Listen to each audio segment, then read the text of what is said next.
黒木さん、こんにちは。こんにちは。今日は何を教えてくれるんでしょうか。はい、今日は桜です。はい、桜の枝なんですけれども、桜染めは、桜が開花する寸前、花が開く寸前の枝をいただいて染めますよね。で、その時に採取したものを保存してました。で、これを煎じて、また桜の色をいただこうと思って染めたんですね、実は。2日前ぐらいに。で、その染めた染液が今日は残ってますので、こういう場合いろいろ染めた後に残った染液を使うやり方を一緒にできたらいいなと思ってます。はい、よろしくお願いします。はい、よろしくお願いします。染めた後残った染液が本当に色の粒々が布に転写されて透明になることもよくあります。もう全部布にいっちゃって、いろんなここの染液の色が全部なくなってだいたい透明になったりするんです。とやっぱ色って粒々なんだっていう感覚がありますよね。でも染め終わった後でもまだ色が残っている場合はまた次の染めをしたりするので、それをちょっとやってみましょうか。今2日目ぐらいでちょっと泡が残ってましたよね。これ毎日私かき回してます。そのままだとどうしても腐敗したりとかカビいたりとかしますので、一応染液を動かしてます。発酵してたりとかっていうので何年かの寝かせる方もいらっしゃいますので、なるほど。匂い嗅いでいただいてちょっとなんていうの、腐敗の方の香りかなっていう時はやめて、そこちょっと直感でいいと思いますので、そうならないようにこうかき混ぜてる。そうです。特に暑い時って結構何でも傷みやすいですよね。なのでその様子を見ながら取ってますのでね。ただ火をつけます。火は弱火にしました。で、ちょっと温まるまで様子見ながら液をねちょっとかき回してあげて染液の様子を見ます。そして染めるものの準備をしましょうかね。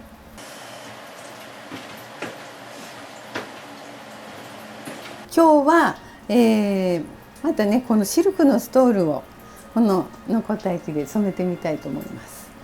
今ぬるま湯をね貼ってます。とにかく乾いたとこがないように。これはシルクなんでねタンパク処理はいらないですね。ただのりがしてる場合があるので、のりを取るためにもちょっとぬるま湯がいいですよね。水がちょっと濁り出したらちょっと水を変えて、でもし時間があるようでしたらこのままこうってして放置しておくだけでも浸水まんべんなくしますので、それでもいいです。もうこのまま使いましょうかね。じゃあね、今日はね、はい、軽く絞ります。よいしょ。もうね、長いのは2つに畳んでもいいですので、じわーっとゆっくりいきましょう。今沸騰してなくて、まだちょっとじわーっと温度が上がった時点で入れてます。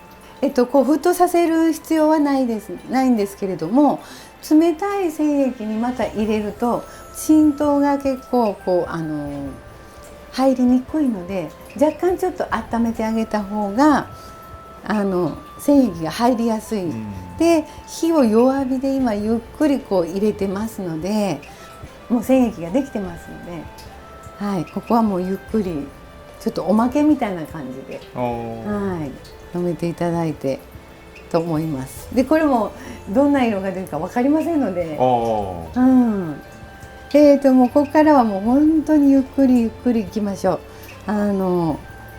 こうやわりゆらりとこうね、ゆらゆらしながら、今年の夏どんなだったかなとかどうでしたか？暑かったです。暑かったです。まだね暑さ残ってますけれども、だんだんちょっとこういろんな思い出っていうか、振り返るような時期に来てますよね。ねでももうすぐお彼岸じゃないですか。そうですよね、お彼岸向かってますので、あとちょっとかなっていうね、暑さもね、そう思うとちょっと寂しいですよね。そうでもない。早く涼しく暑くなってほしいですね。確かに今年長いので暑いのが、はい、まあそんな感じでゆっくり行きましょう。今2回目というかね、残った染液ですけど、その1回目の染液のをご注文のお洋服だったんですよ。山桜染めで染めてほしいっていうで、ガーゼの服を作らせていただいて、でそれを染めたんですけど、それちょっと見てみられます？お願いします。はいはい。最初の染液で染めたのがこの意外と優しい色が出てますね。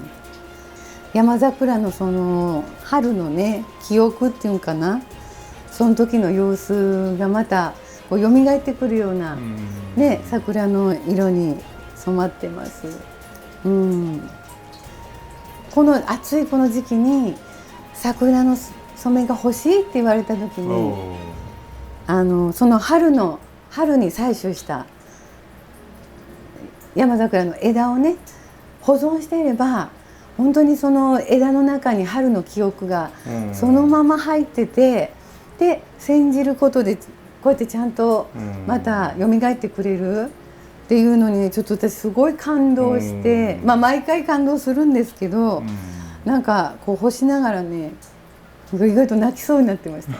感動してなんかちゃんとこうやってしてなんていうのかな、春のまま残っていてくれたっていう、こう染めてもらえる日を待っててくれたような気持ちになって、でこれまたねお届けするんですけど、こんな形で染まってます。ね、だから今日はどんな感じになるかまたね楽しみですよね。楽しみです。これはねちょっとこう見た感じ透けててどうやって着るのかなと思いますよね。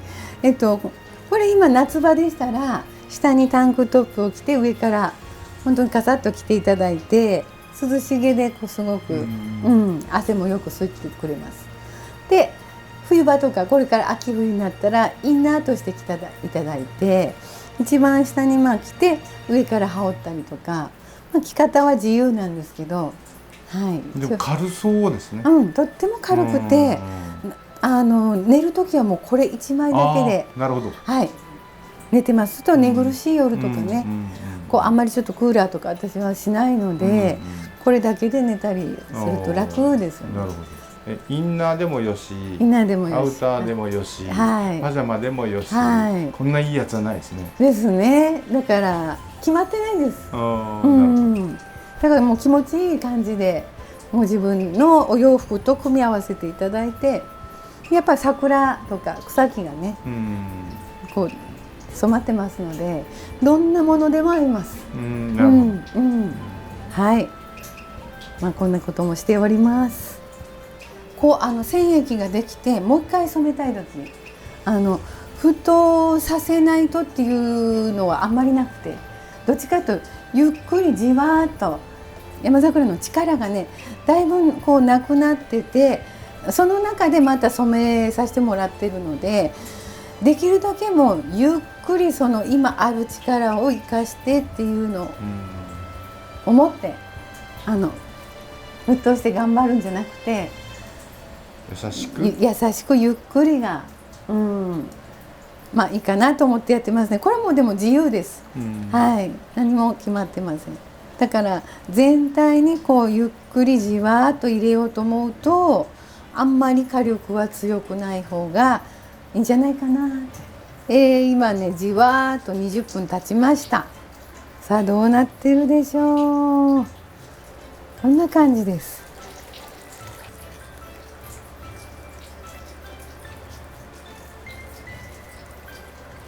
意外とじわーっと入りましたね、優しいのが。やっぱねゆっくり時間かけるってすごい大事だなと思います。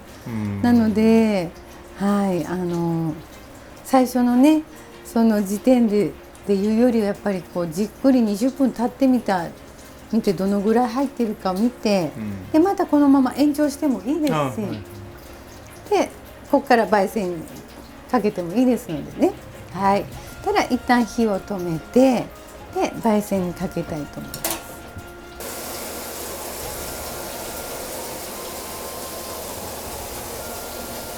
今水を桶に半分入れてます。今日はストール1枚ですので、でそこに椿のアクですね、キャップにいっぱい入れますよ。入れました。入りましたね。でお水になじませます。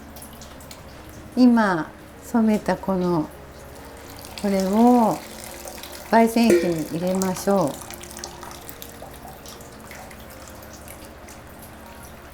ちょっと水を切ってもうこのまま入れます。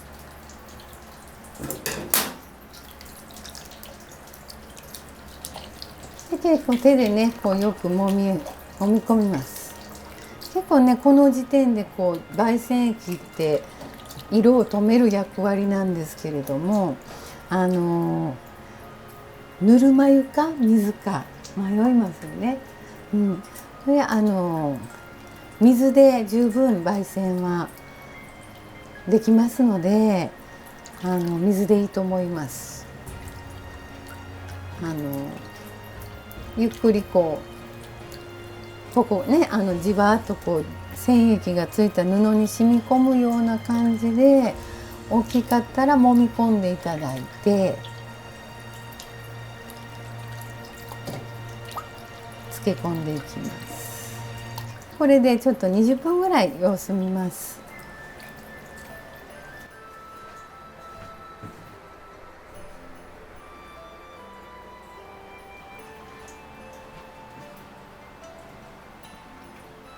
そしたら今焙煎機に入れて20分ぐらい経ちました。こんな感じに落ち着いてね、優しいピンクのね色が出てますね。これを染液に戻します。できるだけ広げて入れていきますね。よいしょ。はい。で沈んでちょっと火をつけますね。よいしょ。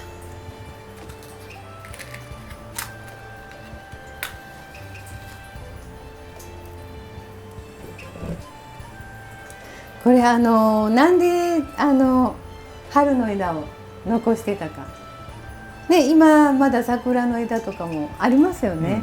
で剪定されたりしていただいたりとかもするかもしれませんけど、この山桜のその花のピンクがこうやってて染めに出るのって開花直前の枝しか出ないんですよ。やっぱりこの桜の開花の色とか香りとかっていうのはもうこの春のこの時期だけなんです。染め切らなかったものはずっとこうね光を遮光っていうんです。遮光するなんていうかなシートとかあんなのに包んで保存してます。なのでその春のまんま来てますので、なので今こう夏にねこう山桜染めができるっていうのは、その春の開花寸前の枝だからこそ、今回の色が出る。そうなんです。そういうことですね。あとは同じ桜の木でも北側の桜の枝と南側の桜の枝は全然色が違うんです。なるほど。だけど本当そういう違いがあってなんて言うんだろう、こうなってほしいっていう思いはあるかもしれないけど、でもどれもやっぱり大事な、今日だったら山桜なのでそれをいただいてるっていうのは一緒ですよね。なんか素人感覚で、はい、なんか色が濃い方が、なんか成分がたくさん入ってるような気になるんですけども、そこは今どうなんですか？植物がねすごい好きな方たちってあんまり気にされなくなるって前ちょっとお話ししましたけど、やっぱその成分がそのまま水に転写してそれが布地にこう入っていきます。で濃いと結構見える化して分かりやすいから、そっちのがいいって思う方もいらっしゃいますけど、でも実際こう身につけたりあれするこうなんだろう使うのに淡い方が優しい雰囲気が出たりとか、お着物もそうですよね。お着物も淡い染め色のお着物とかもあるじゃないですか。それと一緒で言い悪い抜きにして好みもありますけど、淡い中にもちゃんとその草木の成分がちゃんとこう入ってきてくれてるのをこう感じてもらえると嬉しいですよね。でその淡い感じだから成分が少ないとか、そういうことじゃないってことですね。測ったことがないので、わかんないですけど、でも気持ちの中ではこう一緒に染めたりしてると、もうちゃんとそこにね成分というかなその桜だったら山桜の精がヒューッと入ってるっていうのは感じますので、そこからこう色が薄いとか濃いとかもありますけど、もしそれをまた濃くしたい場合は次の年の桜の時期にまた重ねたり、なるほどね、もできるので、今回はやっぱこういう今日のその染め色を楽しめたらいいですよね。もしこれが淡く染めたい場合ですよね。そしたら、いつもこの染液に入れる時間を例えばだいたい20分ってお伝えしてますけど、この間もそうでしたよね。サルスベリも、もう本当に5分とかでもうちょっとこれ以上はっていう時はさっと上げていただければ、もうその時点で染めが入っていくことはありませんのでね。そうすると甘い感じで仕上がる。で濃くしたい方は重ね染めで対応するのが一番勉強になります。もしこのままもっと深く濃くやりたい場合、私は一晩寝かせたりもします。とこう今温度がこう高いですけど、一晩寝てる間に夜中にずっと温度が下がってる間にこう染液がじわーっとこうカレーとか、ね、肉じゃがとかと一緒でこう味が染み込みますよね。それと一緒で今日だったら山桜の成分がじゅわーっと入っていきます。で朝起きたらおーっていうこうねまた変化が出てますので、そういうこともやります。だからカレーとかシチューは次の日が美味しいとか言われるわけね。じゃあ美味しくいただくためには草木染めを次の日までじっくり染めることもあるってことね。もうあるっていうです。ただこのままが美味しくないわけです。これもこれでね。まあお好みってことでしょ。色は。お好みです本当に。お好みでどれも失敗もないし正解もないし。ご自分のやっぱ直感が一番、なるほど。好み、もう気楽にねしていただいていいと思います。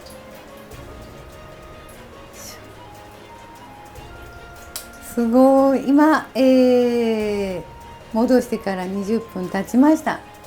でじわーっと今ね最初から今回はじわーっときてましたよね。ちょっと火を止めますね。すごくいい色合いに落ち着いた感じで、わかります？やっぱゆっくり待つってね、思いもかけないようなほら、最初は大丈夫かなってやっぱり思うじゃないですか、2回目3回目って。でもねちゃんとこうねぐーっとこう入ってきてくれるんですよね。じゃあこれをちょっとすすぎたいと思います。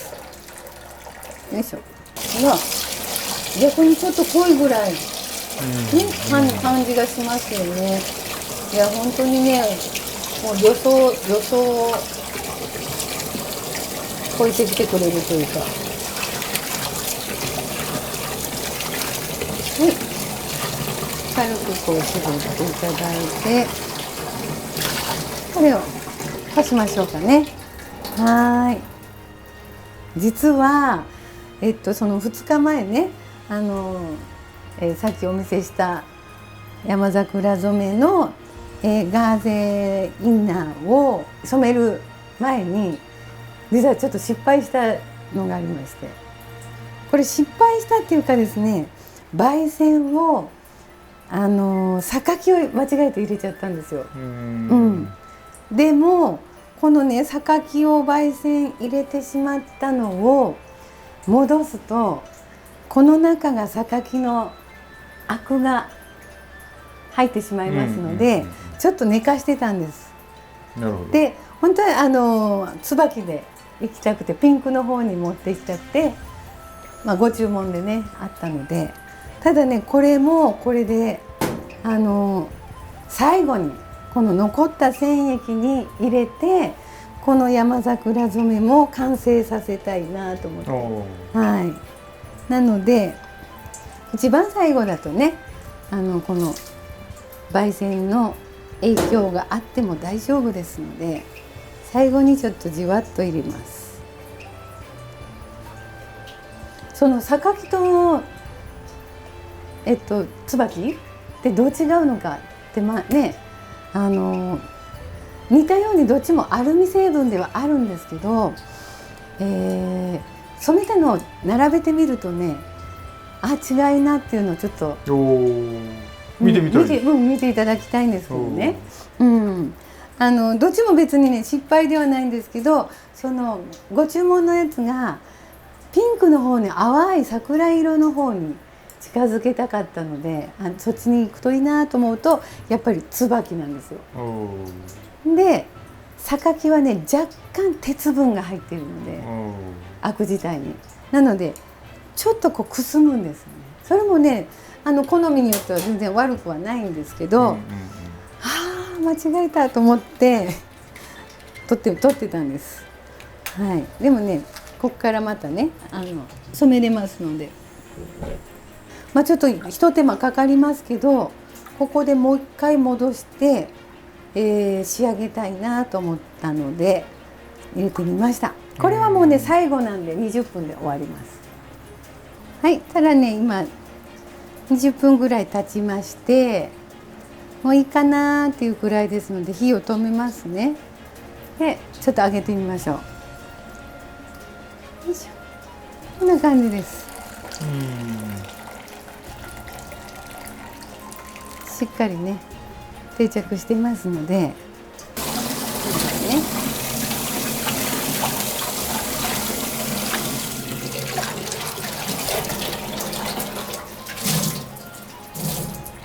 これを絞って干していきましょうね。はい、しっかり入ってますね。じゃあ今ね、ちょっと軽く脱水しましたんで干しましょうかね。これが、椿のアクですね。2回目ね、優しい色になりました。これですね。はい、優しいですね。でこれがね焙煎違いで、最後に入れました、榊のアクです。